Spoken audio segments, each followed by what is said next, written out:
Welcome back once again, friends. We've got our second game of the night coming up here. It is Team Virtus.Pro versus Easy for Aladdin. Thank you for finding us here on Beyond the Summit 2.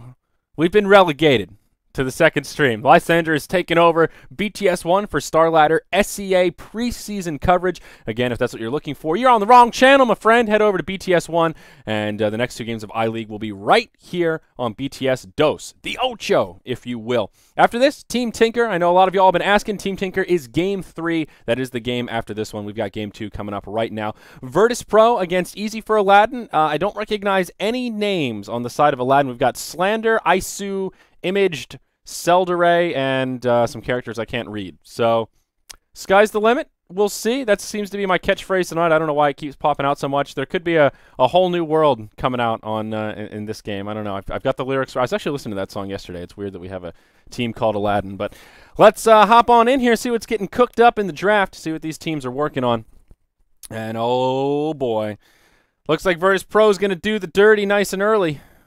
They opened with a Faceless Void, folks. That was the first pick here. Centaur Razor were the openers for Easy for Aladdin. And obviously a second pick, Tinker, is the way about it. And, sorry, I have to tweet here. Got to get my Twitter on. Got to get my twit on.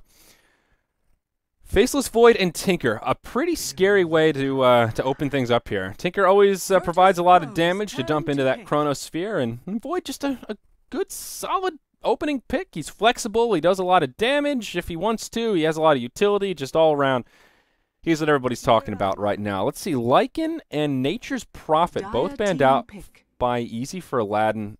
Very fascinating. They're on the dire side, so usually Lycan, the onus of Lycan bans comes out more on the side of Radiant, but some teams really just hate Lycan. Dire or Radiant, they don't want to play against him, and he is that ban that they fall back to. So we'll see. Easy for Aladdin obviously don't want to deal with pushing. They've banned out 4 pushers: Jakiro, Rasta, Furion, and Lycan. So maybe they are trying to start a whole new world here. You know, they've had enough of this death ball all in push, and they want some of that good old-fashioned action-packed, let's kill each other, not our structures kind of Dota. And I could get into that, you know. When was the last time you let your heart decide, princess? Anyone? Anyone? Bueller? 10 seconds remaining. Invoker Chen, 3rd and 4th picks were Easy for Aladdin. 2 heroes we haven't seen a hell of a lot of. Invoker, one of those heroes, if you have a top-notch Invoker player, certainly a valuable pick in an open bracket such as this where you don't know the players so well. The Invoker is kind of a crapshoot ban. Some teams you'll ban him out, and they're like, yeah, we weren't going to pick him anyway, and sometimes it's vice versa. The few Invokers that we have seen so far in this open tournament have been a little bit lackluster. I think we only saw 1 so far. And maybe old Aladdin there will make things a little, well, we'll switch it up a little bit. Show us what Invoker's all about. And also the Chen, another hero that has not been getting a lot of love as of late. I'm excited to see a little bit of Chen play. And they have a little bit of pushing power here. If they go for the Forged Spirit, Exort Invoker build, and then, you know, of course, they've got the Chen, it could work out. They could do some pretty serious pushing power. Razor as well, a pretty darn good pusher once he gets that Ag Scepter up, of course.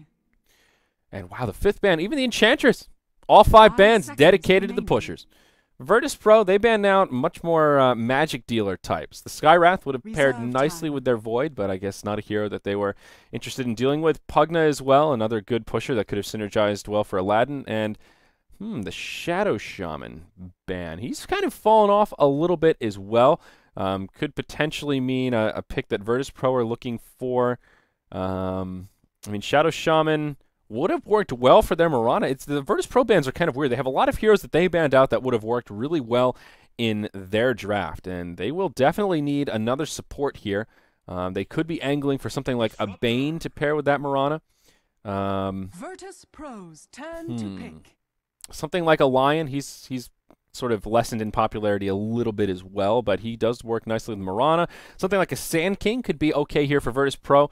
The stun to pair the Mirana in lane, and then you've got the Epicenter to drop on top of the Faceless Void.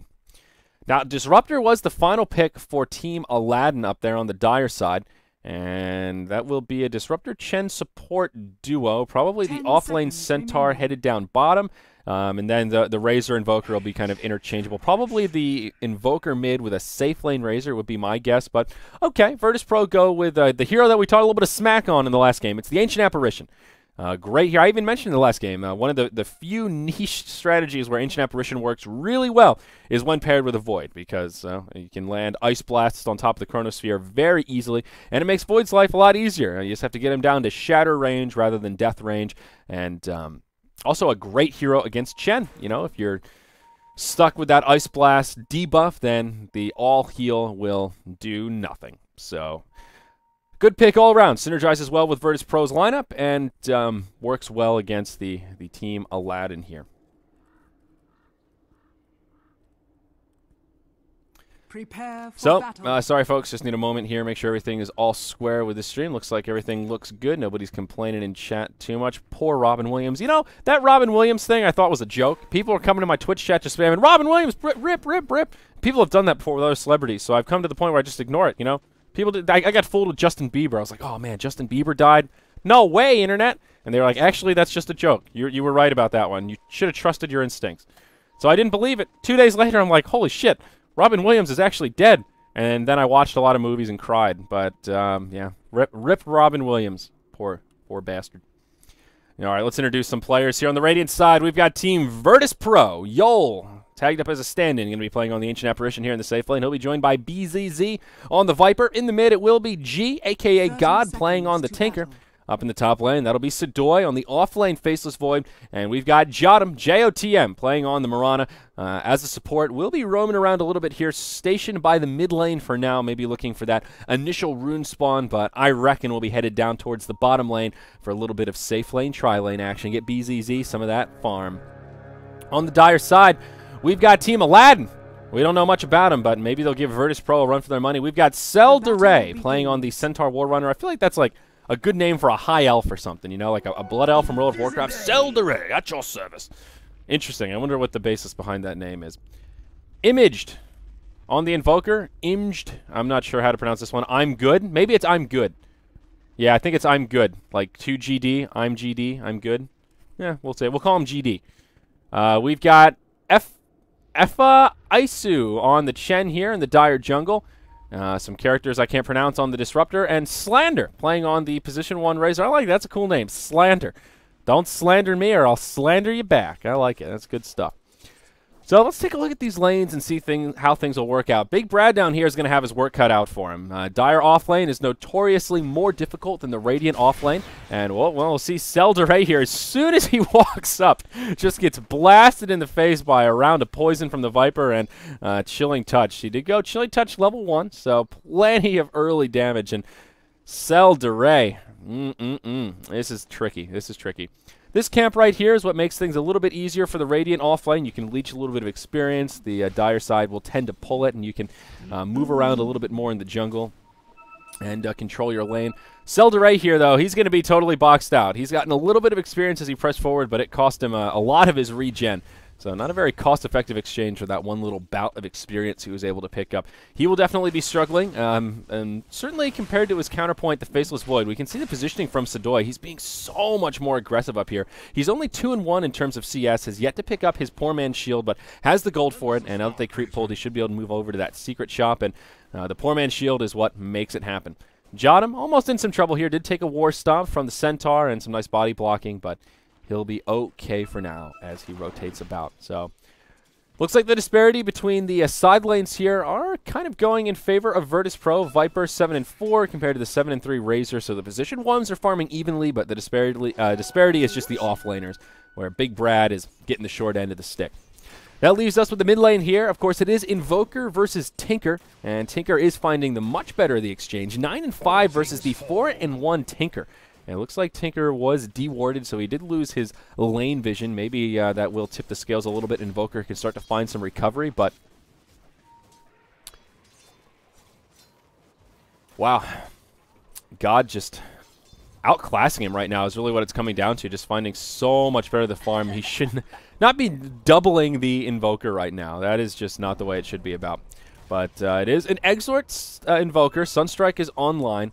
I'll be curious to see if he goes Hand of Midas here. The last Invoker we saw, was it yesterday or the day before, in the early stages of this bracket, we did not see a Hand of Midas, and that proved to be kind of a mistake. And I think especially up against the Tinker, you need some sort of a farming tool to take you to the late game, because Tinker, well, he doesn't need a Hand of Midas, but he is a farming tool, just the whole way about it. He's taking a lot of damage from this pesky Wild Wing Ripper from Mr. Chen. But he'll be okay. Anyhow, you need some sort of a farming tool, because already we see Virtus.Pro stacking up the Ancients, and they've got a nice triple stack here. Looks like 2 Golems and it might even be a triple golem. I think it's 2 golems and a set of Drake. So a triple stack already. It appears G is going for what I refer to as more of the Steve build here. The value point and laser at level 2, and then you level up Marcher Machine primary and get it all the way topped off at level 7. As soon as you hit level 7, you head over to the Ancients. You should have at least a 4 stack, if not a 5 stack, and that should be your BOTs right around the 10-minute mark, maybe a minute before, give or take a little bit there. And that seems to be what God's going for. Last game, we saw that different build of the 2-2-2, where you can be a little bit more aggressive. You have the damage from the heat-seeking missiles. You get your BOTs a little bit later, but you're sort of rolling the dice, hoping that you'll make up for it by picking up a couple of kills, or at the very least, a couple of assists in the early laning phase. So there are a couple different ways to play your Tinker. The more passive early game, sort of go more eco, or the more aggressive build, and this is definitely the more economic of the Tinkers. Mirana has found herself an invisibility rune. He finds himself Chen as well, killing this big fatty stack. Maybe he can leech some of this experience. This could be actually pretty big for the Mirana. And, oh, he'll be able to steal at least level 2 worth of experience here and possibly set up a kill on the Chen. I don't know that he has the damage for a solo kill, but can at least harass him back. This alone is actually a pretty big victory for JOTM. This is sort of reminiscent of what bounty hunters like to do. If you see a team pick up bounty hunter against a Chen, I know that's something Admiral Bulldog will do, where he just sits invisible and follows him around, and Chen will just notice that he gets half experience for pretty much everything that he farms, and that's kind of what Jotum is achieving right now. He will stay stationed about the high ground. There is a Radiant Ward in the jungle right now, so he had great vision of everything that was going on in this section of the map here, and he feels pretty safe just stationed up. If the Invoker presses too far forward, I'm good. Could be picked off for the first blood, as a stray arrow will be flying his way. Uh-oh, this could be the opening. Mirana just looking for it. They see the Chen going back to farming here. He picks up the tomato, or the potato, not the tomato. Jotum thinking about it. No, just not enough follow-up damage. Doesn't even have the Starstorm. And he'll get scouted out by Chen, and that will thwart his efforts to possibly set up a kill on the Invoker.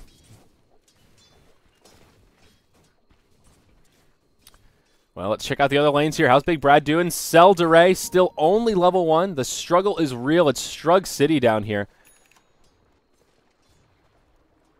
But at least he hasn't died, so that is something. You know, you see a Centaur, and even if he struggles, not dying is the key. It's bad enough that Viper's getting free farm, but feeding him kills and a first blood on top of that just adds salt to the wound. And of course, we're talking about Centaur being the wound here in this little anecdote. He is now level 2. Put that first point in return and holding the second one. You'll see most Centaurs grab that first point and hoof stomp, just because if they dive you or chase you down, you get that stun, and usually that's enough to keep you alive. Uh-oh, glimpse on the Faceless Void up top, but Sadoy does have a time walk available, and he'll be okay for now. Actually does a lot of damage to this Disruptor. Oh, Disruptor, he takes tower shots. Sadoy, potential for a first blood right there, but doesn't want to commit for it as Razor comes in with the static link. I don't think Sadoy could have secured the kill, but very sloppy play there from our friend on the Disruptor. That was a call too close for comfort. One more tower shot, and I think that would have been your first blood. So this Faceless Bastard here, now level 5, picked up his power treads. Actually didn't go for the poor man's shield. This is kind of strange. You'll see Voids in the off lane, especially on Radiant side, get poor man's shield almost every time, unless the lane is completely sacked or it's a hero that just can't lane against Faceless Void, that can't harass at all. You'll almost always see it. So I'm a little surprised to see him just go straight to the Stout Shield. I guess his reasoning is he just doesn't need it. They're not really harassing him so much. He's had a pretty easy time in this lane, so he can just go straight for those core items, but very atypical. And so far he's able to get away with it. We'll see if that changes as they rotate around. It looks like Team Aladdin, they want to get aggressive. They've got a Chen Centaur here. He's moved out of the jungle. Disruptor moving around the tree line as well. But this is a difficult gank. You need creeps to shove into the tower if you want to try to dive this. And Slander just doesn't have the lane in a position where they can make that wraparound a possibility. Instead, they'll set their sights on mid. They are smoked up now. And unfortunately for the Dire side, they won't find Tinker, who's what they're looking for. And Disruptor gets revealed. The jig is up. He'll take an arrow to the face as they dive this tower. Jotum handling himself quite well. He gets glimpsed, but he was just standing there. The first blood is drawn, and it's a disastrous gank from Team Aladdin. Not only does the first blood come out for Virtus.Pro, but it's Tinker that picks it up with a heat-seeking missile. Oh, boy. That's really disastrous. That is the worst hero to get the first blood gold from the perspective of Team Aladdin. That will be the BOTs now coming on the courier here at the 8-minute mark. He's already cleared out the Ancients, and this is bad news bears already. We're only 8 minutes in. We've only seen one kill, but Virtus.Pro, they should have a pretty sizable lead on the gold graph. And yeah, about 2,500 gold, 3,000 experience. I'm not surprised. They're just finding better farm all over the place. Viper is starting to overtake. No, he's not. Pardon me. For some reason, I thought that was a 32 on the Razor. No, the position ones are still farming pretty evenly, but the biggest disparity is still the offlaners, and now it's the mid lane that's starting to be the big disparity as well. Invoker only 35 CS compared to the 55 of the Tinker. Now that he has BOTs up, we're going to see that disparity really start to grow. Invoker will go for a Hand of Midas here, and I think this is absolutely the right choice. If they didn't have some sort of a farming tool to claw out of this deficit that they're finding themselves in, this will just be an easy walkover. But now at least Invoker has something to farm with. If he can pick up a kill or two, maybe they can knock down 1 or 2 towers. Invoker gets to use this Hand of Midas 3, 4, 6, 10, 30 times. You know, maybe he can start to find a recovery and do some damage and, you know, turn things around. They do have a lot of potential team fight on Team Aladdin. Centaur with the initiation, but unfortunately he will not have a blink anytime soon. Has Tranquil Boots up. We're at the 9.5-minute mark and only 400 gold on his way to the Blink Dagger. Usually Centaur's looking at like an 11-minute, 12-minute Blink Dagger as an average timing. That's pretty decent. Pre-10 minutes, you've got that. Whoa, Big Brad's coming. Watch out, guys. We can't handle this Blink. Uh-oh, Slander. Gets himself a little bit of damage from the static link, but it does get broken. Arrow connects from Jotum, and that'll be the second kill of the game. An easy one at that for Virtus.Pro. Tinker secures it with the heat-seeking missile once again. And Sadoy sets it all up with the Chronosphere.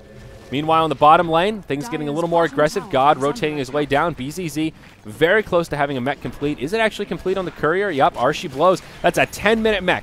That is one tanky Viper as they now start to chip away at this Tier 1 tower down in the bottom lane. So, of course, Virtus.Pro have plenty of team fight of their own. It won't be a walk in the park for Team Aladdin once the team fighting starts to come about, but things could get interesting once these mid-game skirmishes come. I'm good. We'll throw out a Cold Snap onto God, and the Forged Spirits there proc the Cold Snap quite a bit, but unfortunately they will fall and give a little bit of extra gold to G here. Already 1,000 gold up on him. He is not far off that Blink Dagger. Just a couple of minutes of farming away, and he'll have it. Uh-oh, Chen in big trouble here. Sadoy doesn't have a Chronosphere, but could potentially find a kill. He may scoot forward looking for the time lock. Doesn't even need it. There's a stray arrow, and that'll make it 3-0 as Chen gets picked off in the jungle.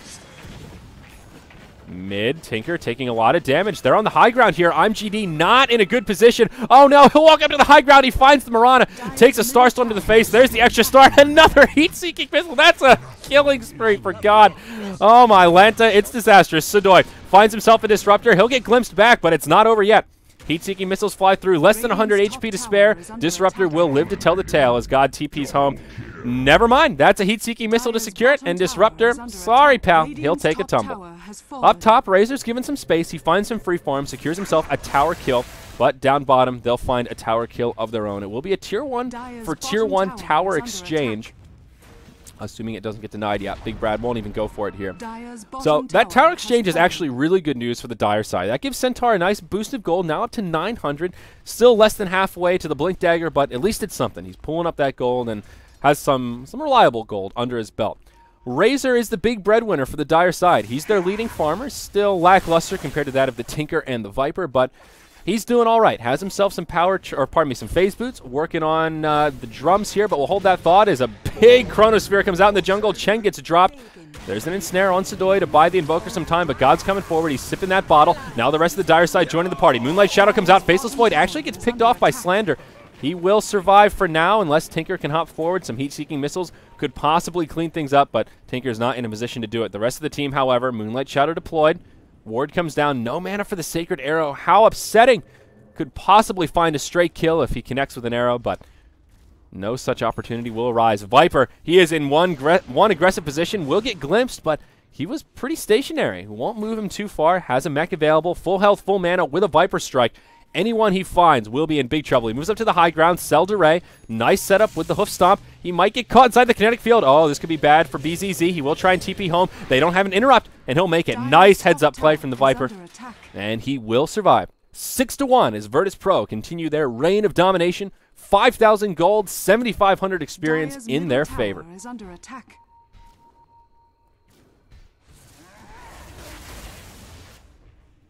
Sadoy getting aggressive once again. Only one Tier 1 tower standing for Aladdin. Of course, it is this big bad daddy right here in the mid. And it seems Team Aladdin do want to defend this. They will smoke up and rotate around. Invoker's Hand of Midas is starting to pay some dividends here. He has picked up a Medallion of Courage.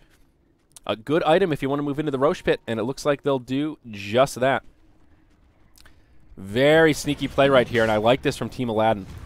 I also like that they're not committing everyone to the pit. They've got Slander here in the mid. They've got a hero down in the bottom lane. Very incognito right now. Virtus.Pro are probably not too skeptical, but unfortunately they are in the mid lane and they are nearby. They will throw an arrow. That's a 5-second stun on I'm GD. Oh no, Ice Blast flies through. That is a dead Invoker, and this Chen won't survive much longer either. Sadoy hops forward, gets glimpsed back, but it doesn't really matter. He'll be okay. It's a 2-for-0 exchange, and that was risky. They rolled the dice, and that time they crapped out. I like that Aladdin were willing to take the risk, but I don't know that the timing was right. The point that I was going to make right before they scattered it out was, even though Virtus.Pro might not be that suspicious here, unfortunately, they're all grouped up in the mid, so they're near the Roche Pit anyway. So they might just walk by for that invisibility rune. They may just chuck an arrow for good measure, and that's exactly what they did. So a really heads-up play from Virtus.Pro. Invoker and Shen are missing. 2 heroes that could do Roche. We saw the Medallion on Invoker. Let's scout this out. And, of course, it did pay some dividends. Slander does get caught in the jungle. Stampede from the Centaur will help him out, but Slander will get sandwiched. Do they have the damage? If God can find him, he would have had the damage to burst him down with the missiles and laser, but fogged for too long, and Razor will TP home to safety. Good work from Slander there, and well, Big Brad keeping him alive. Nice use of the Stampede. Not that it was too difficult, but still good nonetheless. Disruptor, whoa, he'll get dropped. Now this Invoker is stuck inside the Chronosphere. Ancient Apparition secures that one with the Ice Blast. And another 2-for-0 exchange. Seems like Virtus.Pro just have free run of the map at this point. They're just moving all over the place. They will secure this Tier 1 tower kill in the mid now. And Invoker, he is on a long road to recovery here. He had the Hand of Midas, which was starting to make it seem like maybe he could get a decent amount of farm coming on, but he's just been picked off too many times. 1-3-0. He is in big, big trouble. Top tower fell. Oh, that top tower was still standing. Sorry, that's my bad. It will be 3-1 in total tower count now, so Virtus.Pro should jump up in terms of that gold graph here pretty darn quick. As that gold updates. Yeah, now upwards of about a 12,000 gold and experience edge for our Radiant side. Chen is now retreated to the Radiant jungle to find some creeps. Has himself a Dark Troll Summoner. It looks like he might grab an Alpha Wolf. Nope, he'll just farm it up, but he gets scouted out and could be in the danger zone. There is a smoke from the 2 Radiant supports. Looking for the wraparound, but it is a 5-man rotation from Team Aladdin. Again, I like the thought process here from Aladdin. They know they're behind, they know they're up against the ropes, and they need to do something crazy. So when in doubt, they're going to group up, they're going to try to push, take out a tower, get themselves a little bit of extra gold. Even if this doesn't work, they're so far behind at this point, they need to do something risky. They just need to get some gold. So I like the thought process here, even if it backfires, still a worthy use of their time. Mirana does scout it out, takes a static link, but will leap to safety. And she does have a 4-staff as well. So Jadam can afford to be a little bit more, pardon me, a little more aggressive with his positioning, as he does have 2 escape vehicles and the leap as well as the 4-staff. But Space Creation, BZZ up top, just chipping away at that Tier 2 tower, well on his way to the Ag Scepter to upgrade that Viper Strike. He is 200 gold away, 16 minutes in, and BZZ is just farmed to all hell. Sadoy looking for a kill on the Razor, and I think he'll find it. Mask of Madness pop. And BZZ coming in for a few auto attacks for good measure. Throws out a Viper Strike, Ice Blast from across the map, and they'll find a kill on to Slander's Razor. BZZ walks away with that one under his belt, but it was a team effort. Sadoy probably looking for an Ag tier with that Ogre Club, but could also just be going straight for the BKB. Couple of options. Either or would be great here. I'm thinking the Ags just because it seems like Virtus.Pro are very aggressive so far and will want to continue team fighting as they get further ahead. Tinker now with a Blink Dagger, Ghost Scepter, and a Dagon level 1. So he is completely online at this point. Has a ton of burst damage, and it's just going to get worse from here. check item progression on the Dire side, and there isn't a hell of a lot of it.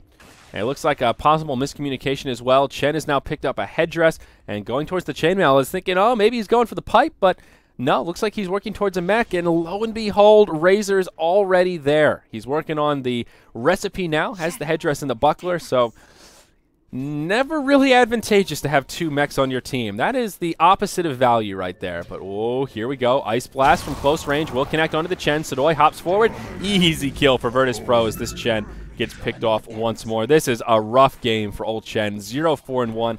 He has had no luck his way this game. He's just been picked off time after time. Finally hits level 6 and gets Hand of God, but not a lot that he can do with it. He's just so squishy, so slow, and I don't know about these item choices, y'all. The one saving grace in terms of items on Team Aladdin is Cell Duray here. He's got himself the Blink Dagger. So at least Centaur can initiate now. He can hop in, but doesn't have the Force Staff yet, so he can't really hop out. And he's also only level 7. Tinker is level 14. It's a big disparity there. So he's their initiator, but if Big Brad hops in and then just gets dropped by the Tinker with the full Dagon laser and rocket rotation, I'm not sure how valuable that'll be. We'll see it here in the mid lane as Yol gets jumped upon. Even the Stampede used. Del Rey taking a lot of damage. And Jotum, he will get picked off as well. A 2-for-0 exchange. A nice gank from Team Aladdin. But in come the reinforcements to try and clean it up. Slander will try and TP home, but that's not happening. Now Sudoi wants to get aggressive, has himself a Chronosphere, finds the Chen. It will just be a solo Chronosphere, but it does zone out his teammates, and that will be enough for a kill. Rockets flying through. Tinker will rearm, has a blink, has the full rotation. He's ready to drop the hammer. Rockets, that'll be enough for the kill, and the Disruptor doesn't even need the Dagon or the laser. And it ends up being a 2-for-3 exchange. It looked like a clean initiation from Team Aladdin, but Virtus.Pro was right there with the cleanup, and they still find the better of it. That's about as good as it's going to get for Team Aladdin, I think. A 2-for-3 exchange. At this point, they'll take it. It's the best exchange they've found so far, but 15-3, 20 minutes in. Looking pretty grim here, folks. I can't lie. Rest in pepperonis. And there's your E-Blade up on the Tinker, so he gets that much more scary. And is that an Ags up on the Viper? Yep, sure is. Archie blows. Even this Ancient Apparition isn't too far off an Ag Scepter. He's just working on that Blade of Alacrity, and he's about 800 gold off. Ooh, up in the top lane, we'll see Sudoi possibly in some trouble. Gets initiated on by Big Brad, showing off that Blink Dagger once more. But Tinker coming in. Uh-oh. Hits him with some rockets, pops the rearm, and he's ready to drop the hammer. Another fight breaking out around the side. Centaur just gets destroyed as Tinker goes in. Jotum on the run. He'll get glimpsed back. He will actually fall. It's a 1-for-1 trade so far. Sudoi, are you here with a chrono? No, you're not. 19 seconds still remaining. And that's where the skirmish will end for now. But Moonlight Shadow deployed. Slander in some trouble. Takes the Viper Strike. Will pop the mech. Even a Static Storm comes out, but it's just not enough. Tinker flies through, throws out the rockets, finishes off Razor as well as the Disruptor. Now he'll just juice the Chen, and God, triple kill on a godlike streak, living up to his name as he is just ripping people apart. Now up to a Dagon level 2. And again, it looked like an okay 1-for-1 trade. Aladdin were doing all right, and then they just get cleaned up. They have no response for this Tinker. God is running completely unchecked.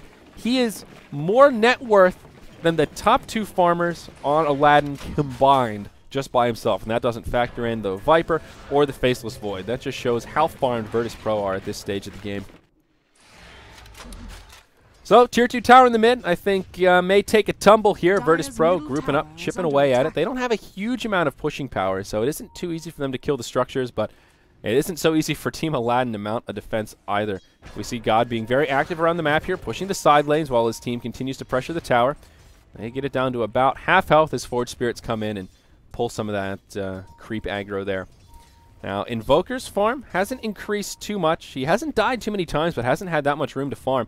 We'll hold that thought, though, as it looks like another skirmish will break out here. Sudoi will be the one that gets initiated upon, throws out the Chronosphere, needs to break the static link, will do just that. Centaur falls now, Ice Blast flies through, and it looks like they will go for Slander. Nice time walk back. That will dodge the damage from Invoker. The Dagon comes in. That's enough to drop Razor. Now Chen on the run. He'll fall. Disruptor trying to TP home. It's not happening, and this will be a 5-man wipe. No, the Disruptor actually TPs out. I thought they had enough damage to bring him down, but the right clicks aren't there, and it will just end as a 4-for-0 exchange, but the Chen creeps get cleaned up for a little bit of extra gold, and it is just a massacre. Bring out the mop and bucket, folks. There's a blood puddle on the ground.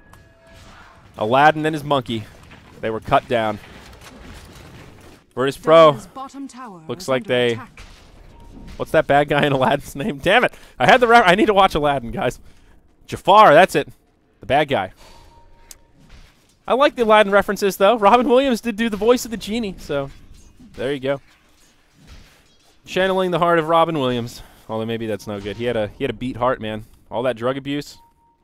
He had like a bypass and his leaky valve got replaced. He had some heart issues. Ooh, counter warding from Chen. Okay. Gets himself a ward kill. A little gold pick me up there, but the tier 2 tower in the mid, it's still standing. Virtus.Pro, they are in absolutely no hurry here. They do not have any desire to end this game more quickly than they need to. They'll just continue to farm. You know, they want Ancient Apparition to grab that Ag Scepter, get the level 2 Ice Blast. Then after that, the damage output will just be ridiculous. Already, these team fights are so one-sided for Virtus.Pro. It's just going to get worse from here.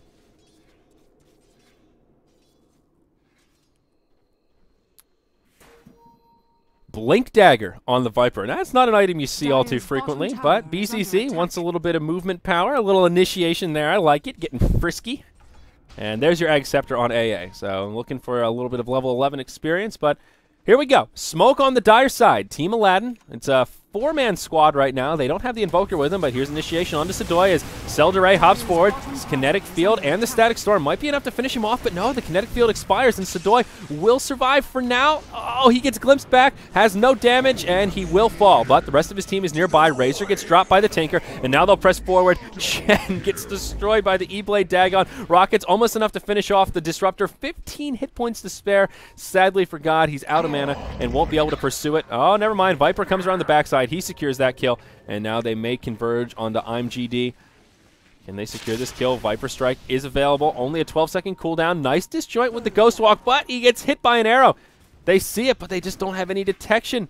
Oh, how unfortunate. They'll settle for clearing up his Forged Spirits instead for a small gold bounty. Slick work from the Invoker there. It was a clutch little Ghost Walk.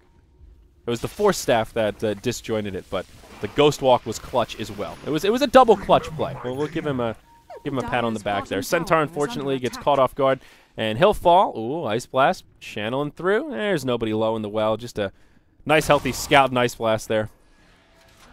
Will this tier 2 tower in the mid finally fall? Methinks it will.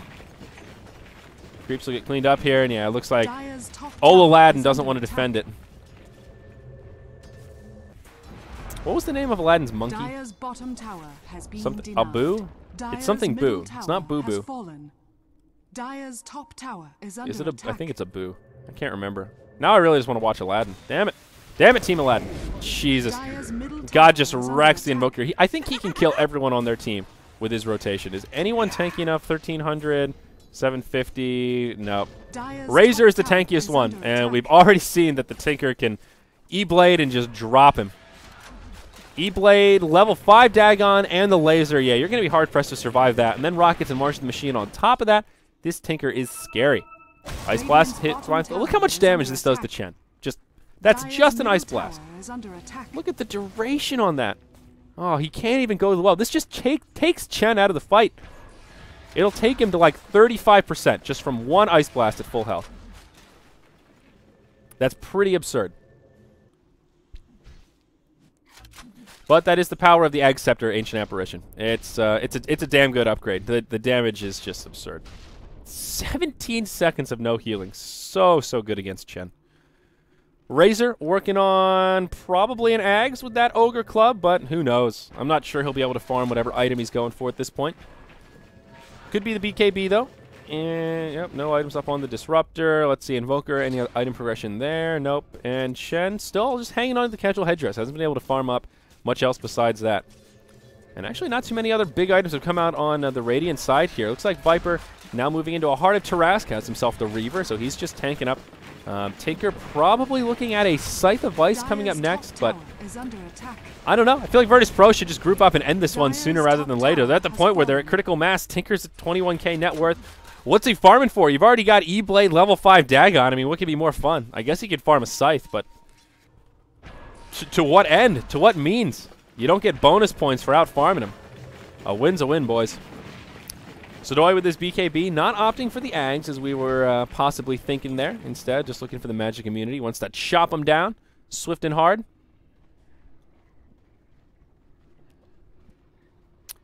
Maybe they'll go for a Roshan. That is something Virtus.Pro could do in terms of map objective. But nope, Centaur will just get killed instead. God is now 16, 0, and 8, so just having a little bit of fun.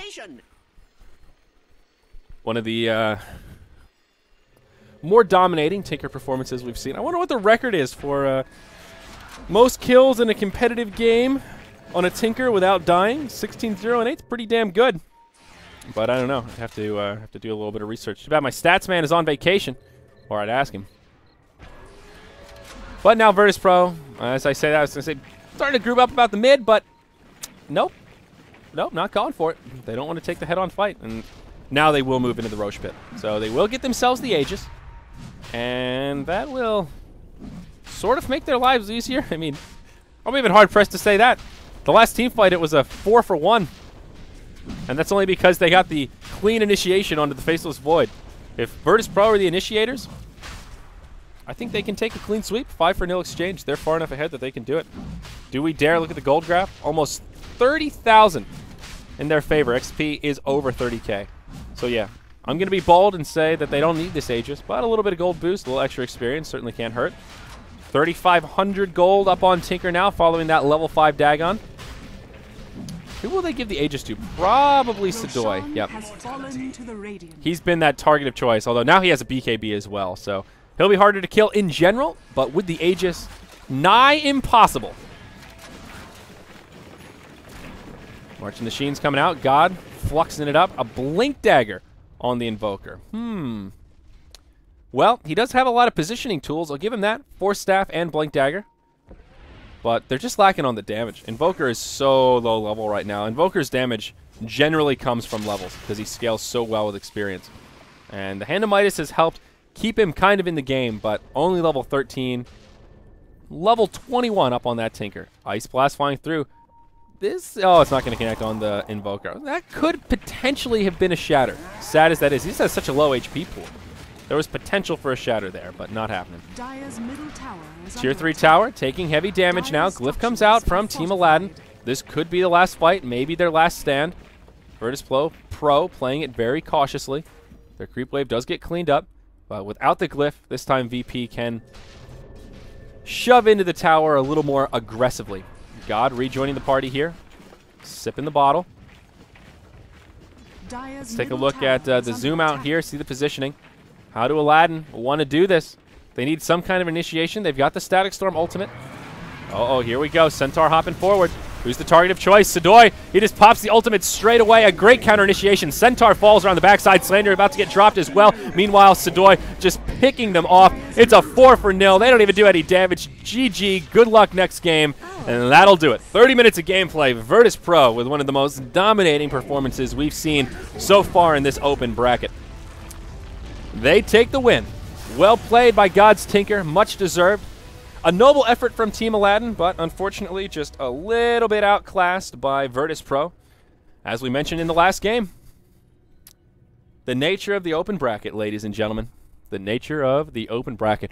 The Chen pick, I think, was their big bottleneck, though. Really held him back, and the headdress, like, he just never really got any items. He never really had any room to farm, and Virtus.Pro did a really good job picking on Chen, making his life difficult. Murata moving around in the jungle, and then once their other heroes started rotating, that was kind of all she wrote for old Chen. So that'll do it for Game 2 of the night, folks. So we will have one more game coming up for our I-League coverage, and that is Team Tinker. We saw Team Tinker once already. That was yesterday. It was a fun game, and we'll get to see them once more. Guys, thank you so much for joining us on BTS2. I know most of y'all that aren't watching are on BTS1 enjoying the Star Ladder preseason, but we have one more game coming up tonight. I'm Zayori solo casting for now, and we'll be back after this short break.